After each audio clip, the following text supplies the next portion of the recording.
കഴിഞ്ഞ ദിവസമാണ് ധനുഷിനെതിരെ രൂക്ഷ വിമർശനവുമായി നയൻതാര രംഗത്ത് വന്നത്.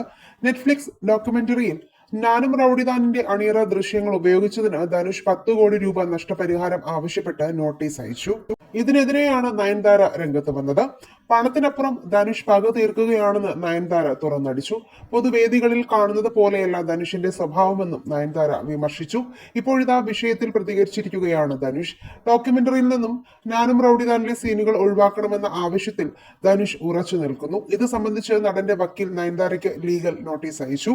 24 മണിക്കൂറിനുള്ളിൽ ഡോക്യുമെന്ററിയിൽ നിന്നും ദൃശ്യങ്ങൾ ഒഴിവാക്കിയില്ല എങ്കിൽ 10 കോടി രൂപ നഷ്ടപരിഹാരം ആവശ്യപ്പെടും. നയൻതാരയ്ക്കും നെറ്റ്ഫ്ലിക്സ് ഇന്ത്യക്കുമെതിരെ നിയമ നടപടി ഇതിൽ മാത്രം ഒതുങ്ങില്ലെന്നും കത്തിൽ മുന്നറിയിപ്പ് നൽകുന്നു. വരും ദിവസങ്ങളിൽ ഈ വിവാദം കൂടുതൽ രൂക്ഷമാകാനുള്ള സാധ്യതയുണ്ട്.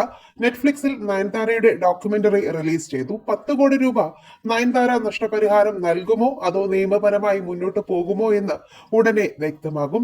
ധനുഷിനെതിരെ തുറന്ന പോരാട്ടത്തിന് തുടക്കമിട്ടിരിക്കുകയാണ് തുറന്ന കത്തിലൂടെ നയൻതാര. കോപ്പിറൈറ്റ് വിഷയം മാത്രമല്ല ഇവർക്കിടയിൽ പ്രശ്നമെന്ന് വ്യക്തമാണ്. 10 വർഷത്തോളമായി നീളുന്ന ഈഗോ പ്രശ്നമാണ് ഇപ്പോൾ പുറത്തു വന്നിരിക്കുന്നത്. ഈ വിഷയത്തിൽ നിങ്ങളുടെ അഭിപ്രായങ്ങൾ മടിക്കാതെ കമന്റ് ചെയ്യുക. നിങ്ങളൊരു നയൻതാര ആരാധകനാണെങ്കിൽ ഐ ലൈക്ക് 9 എന്ന് കമന്റ് ചെയ്യുക. വീഡിയോ ലൈക്ക് ഷെയർ ചെയ്യാനും ചാനൽ സബ്സ്ക്രൈബ് ചെയ്യാനും മറക്കല്ലേ.